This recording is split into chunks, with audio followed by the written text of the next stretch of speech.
अरे,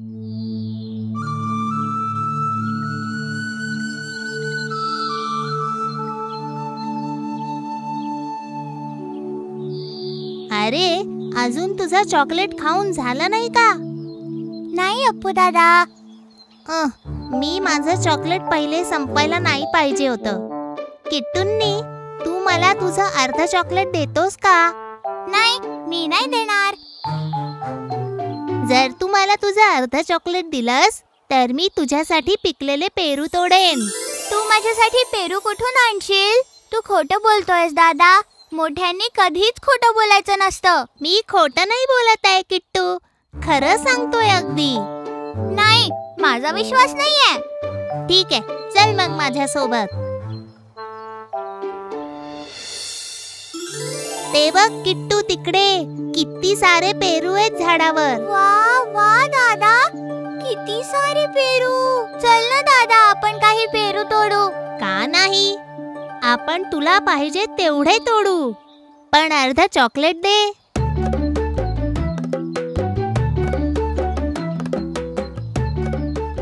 तिकडे बघ किट्टू, पोपट.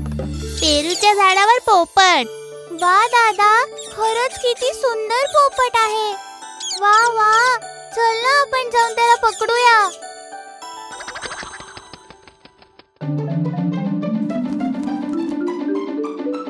ते बघ किट्टू, पोपट नारळाच्या झाडावर गेला. मला तो हवा.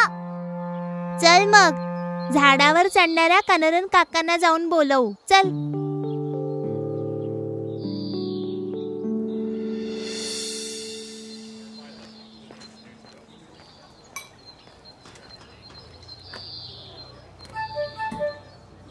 काय झालं पोरांनो? तुम्ही आमच्यासाठी पोपटाला पकडू शकता का? एक पोपट? ओ, पण तुमच्यासाठी मी कुठून पकडून आणावा बरं एक पोपट? तो तिकडे आहे पोपट. तुम्ही आमच्या सोबत चलता का? बरं, मी येतो. पण आपल्याला जायचं कुठे आहे? कारणा काकांसोबत किट्टूंनी आणि अप्पूंनी पेरूच्या झाडाच्या दिशेने निघाले. तेव्हा किट्टूंनी वाळलेल्या नारळाच्या दिशेने आपलं बोट दाखवत म्हणाला, तो पोपट त्या झाडावरती आहे.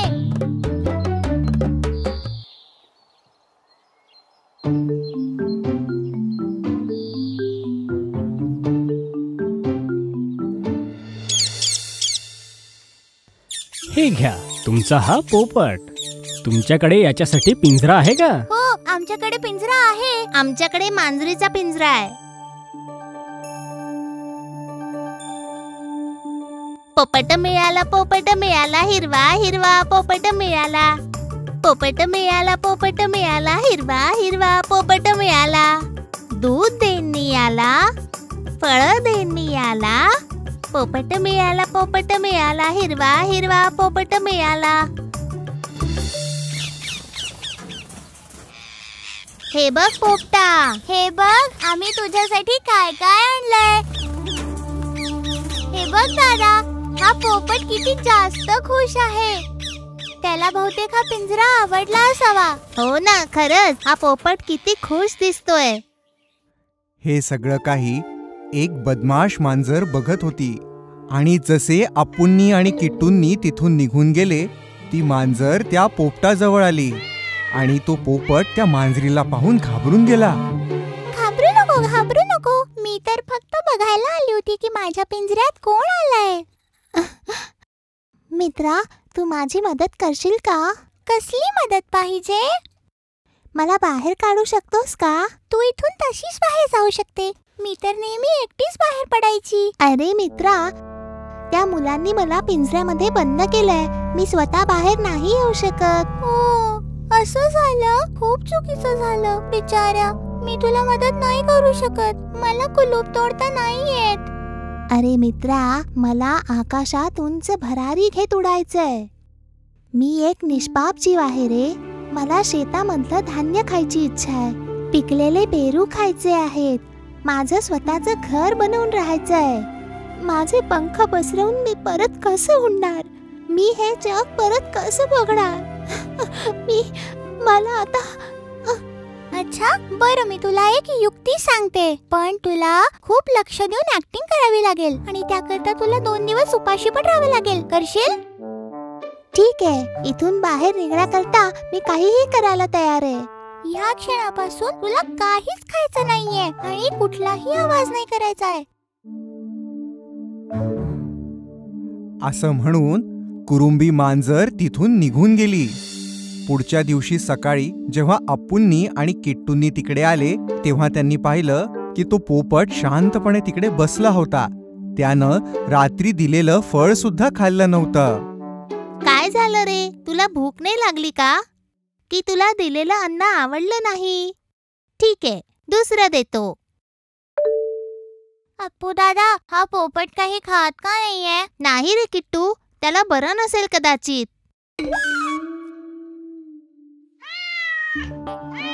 पिंजरा उघडून दे दादा.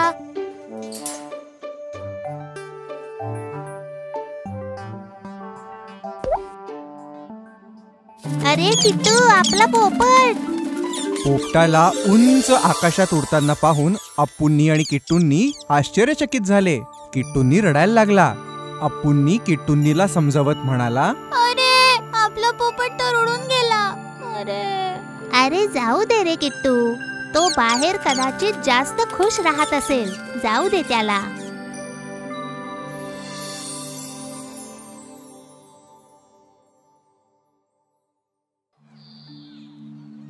एकदा सुंदर नावाच्या गावामध्ये जोमोन नावाचा एक मुलगा राहायचा. जोमोन त्याच्या शाळेला रोज पायी जायचा. त्याची शाळा त्याच्या घरापासून जरा दूरच होती. अशाच एका दिवशी आपला जोमोन थकून भागून त्याच्या शाळेमधून परत येत होता. सगळी मुलं शाळेमधून लवकर निघाली होती. बिचारा जोमोन लठ्ठ असल्यामुळे हळूहळू चालत येत होता.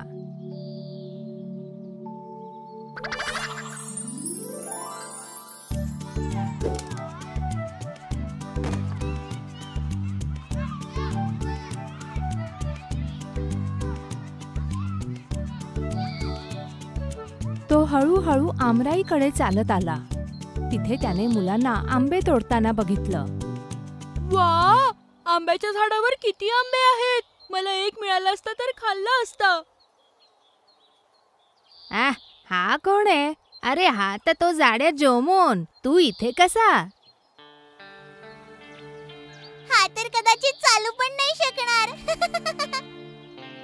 मित्रांनो, तुम्ही मला एक आंबा देऊ शकता का? तुम्हाला कळलं का मित्रांनो? ह्याला बहुतेक आंबा हवा आहे. जर तुला हवा असेल तर तू स्वतः का नाही तोडून घेत?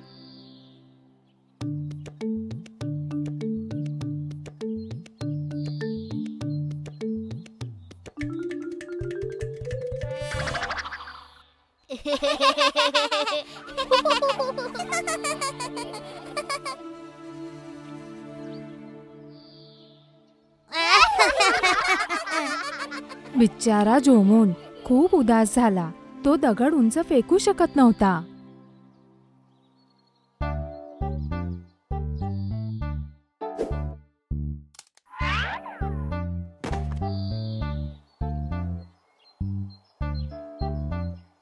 तुम्ही मला एक आंबा देऊ शकता का? नाही, आम्ही नाही देणार. मी तुम्हाला माझी कलर पेन्सिल देईन. कोणाला पाहिजे तुझी कलर पेन्सिल? आमच्याकडे पण आहे. मग तुम्हाला माझी वॉटर बॉटल देऊ का? नाही, तुझी ही जुनी बॉटल आम्हाला नकोय. तू आम्हाला वाटेल ते दे, पण आम्ही तुला आंबा मुळीच नाही देणार.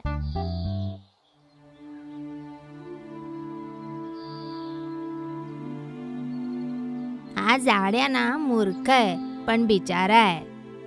त्याच वेळेस एक माकड झाडाच्या फांदीवर बसला होता.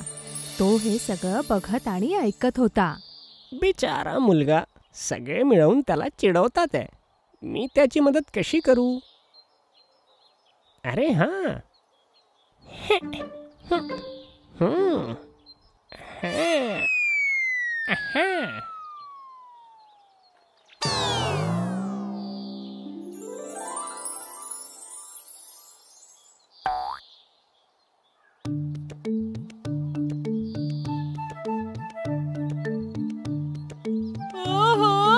पिकलेले आंबे.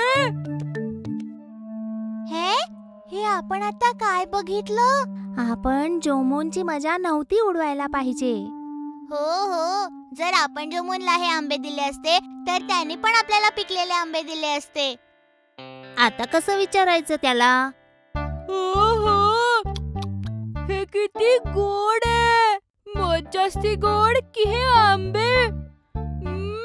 अर्थात हे आंबे जास्त गोड आहेत.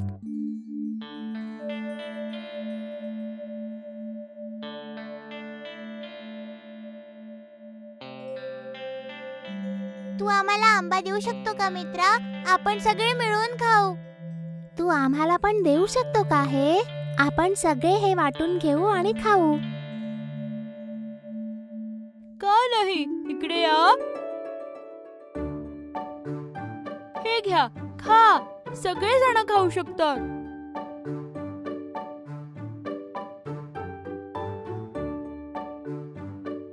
तू आम्हाला माफ करू शकतो मित्रा? कशासाठी? तुला आंबे नाही देण्यासाठी आणि जाड्या म्हणण्यासाठी. काही हरकत नाही. आता तुम्ही सगळे माझे मित्र आहात, हो ना? ते पुरेसं आहे.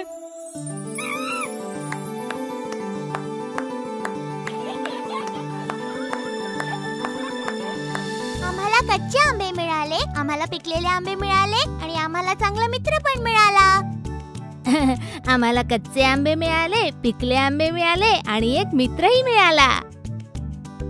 आणि अशा प्रकारे चांगल्या मनाच्या जोमोनला भरपूर आंबेही मिळाले आणि भरपूर मित्रही मिळाले.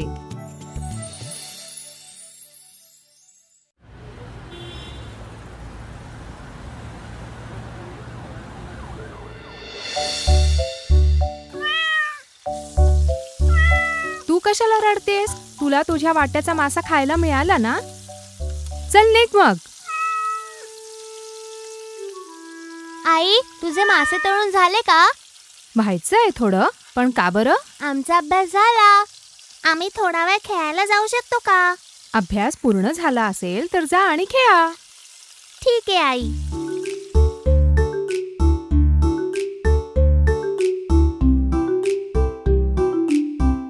त्याला खाली ठेव ना ताई. नाही, मी याला मुळीच खाली ठेवणार नाही, नाहीतर तू घेऊन जाशील. तू नेहमीच त्याच्याशी खेळत असते. थोड्या वेळासाठी मला पण खेळू दे ना. नाही, मी तुला याच्यासोबत मुळीच नाही खेळू देणार, नाहीतर तू याला जमिनीवर ठेवून खराब करशील. नाही, मी असं काहीच नाही करणार ताई. दे ना थोडा वेळ मला. नाही, मी तुला बिलकुल नाही देणार. मला ते पाहिजे.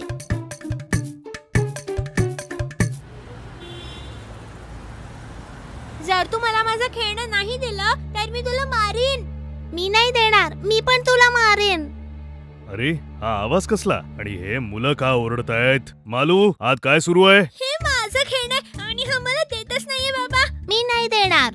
ओह, असं वाटतं आता आत मलाच जावं लागेल. असं वाटतं आज मला काठी उचलावीच लागेल. काय चालू आहे इथे? आई, हे माझं खेळणं आहे. बस करा. तुम्हा दोघांकडून एक शब्द नाही ऐकायचा आहे मला. ठेवा त्याला तिथे. नाही, जर का मी याला इथे ठेवलं तर हा घेऊन जाईल. तुम्हा दोघांना समजत नाहीये का? काय झालं मुलांनो? तुम्ही असं भांडण का करता आहात? भावा बहिणींमध्ये नेहमी मैत्रीचं नातं असावं. बाबा, मालूताई मला खेळायला नाही देत आहे. हे काय कारण आहे? तू अप्पूला खेळणं का नाही देतेस? जर का मी हे खेळणं ह्याला दिलं तर तो याला जमिनीवर ठेवतो आणि हे खराब होऊन जातं बाबा. पण बाबा, ती मला देत नाहीये खेळायला. मालू, हे खेळणं आणलं गेलं होतं कारण तुम्ही दोघे याच्यासोबत खेळू शकाल. रोज तुम्ही दोघं यावरून भांडत असता.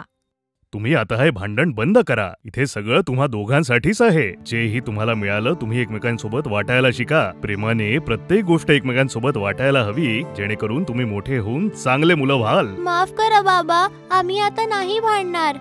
अप्पू, हे घे खेळणं. आता तू खेळ ह्यासोबत. आपण दोघंही याच्यासोबत खेळूया का?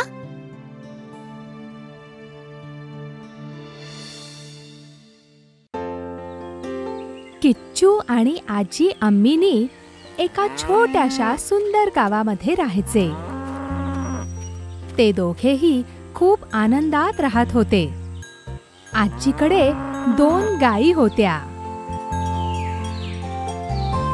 अशाच एके दिवशी आजी आणि छोटा किच्चू गायींना चारा खाऊ घालत होते. बाळा किचू, हा चारा त्या काळ्या गाईला खाऊ घाल. हो आजी.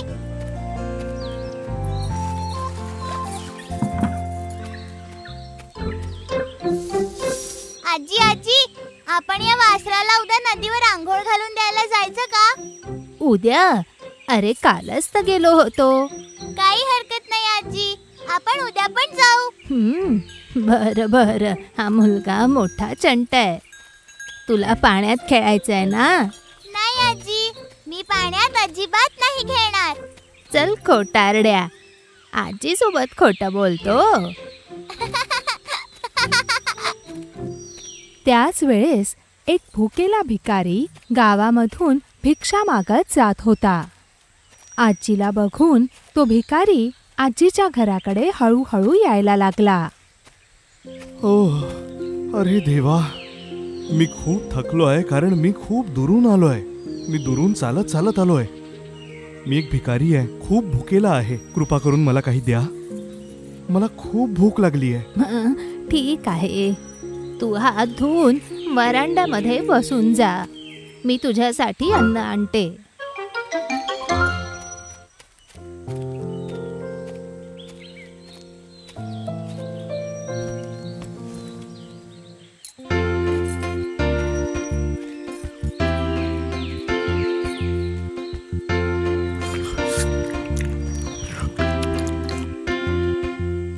ओह, मी तुमचे खूप खूप आभार मानतो आजी. अरे ठीक आहे, भुकेल्याला खाऊ घालणं चांगलं असतं बरं. अच्छा, मग ठीक आहे. ऐक, मला तुझी चेन हवी आहे म्हातारे. ऐकलंस का? जेवण जेवून शक्ती मिळाल्यानंतर त्या भिकाऱ्याचा आवाज बदलला. तो एक चोर होता. तो जोर जोरात हसायला लागला. बिचारी आजी आणि किच्चू हे सगळं बघून एकदम घाबरले. अरे, आम्हाला काही करू नकोस, आम्ही साधी माणसं आहोत. तर मग आताच्या आता तुझी चेन आणि बांगड्या दे मला म्हातारे. आजी ग, ही गोष्ट सोन्याची आहे ना? पण तू तर म्हणाली होती की सोन्याच्या सगळ्या गोष्टी आतल्या कपाटात सुरक्षित आहे. काय? नकली चेन देऊन तुम्ही मला गंडवू पाहत आहात का? मी तुम्हाला बावळट वाटतोय का? कुठे आहे ती खोली? बाजूला व्हा.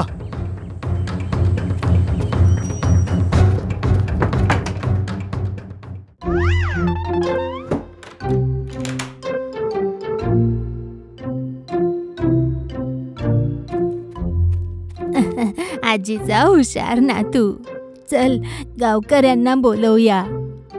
आजी आजी थांब, त्या गरीब माणसाला आपण 2 दिवस उपाशी ठेवूया आणि नंतर गावकऱ्यांना बोलवू. अगदी बरोबर. जेव्हा आपण त्याला खाऊ घातलं तेव्हा त्याने रंग दाखवला. हो आजी, आपण त्याला धडा शिकवलाच पाहिजे. आणि अशा प्रकारे आपल्या हुशार किचूने चोराला पकडलं.